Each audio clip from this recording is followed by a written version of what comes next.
povesť o Turňanskom hrade, ktorá hovorí o tom, že nejaký hradný pán Bebek mal dve dcery, Katarínu, ktorá bola tá dobrá, tá milá, a Kristínu, ktorá bola tá zlá.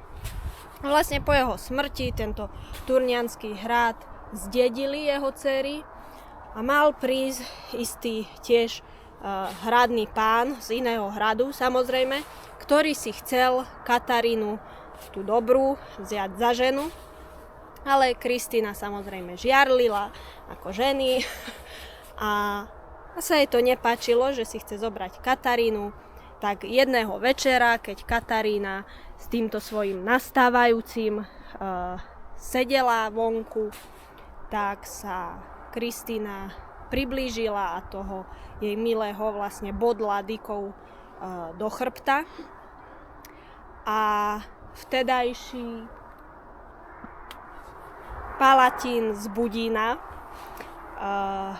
povedal, že vraha nájdu tak, že teda kto sa dotkne tej dýky a keď z tej dýky začne kvapkať krv, tak ten bude vrah.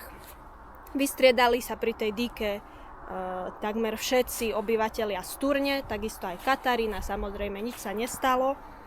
Až keď sa tej dýky dotkla Kristína, tak začala odtiaľ kvapkať krv. A vlastne Kristína vtedy prekliala celú túto oblasť, celú Turňu, všetkých a bodla sa tou dýkou do srdca. A ešte asi som zabudla povedať, že Kristína obvinila pôvodne Katarínu, že to spravila ona, lenže tým testom, chytením dýky sa ukázalo, že to nespravila.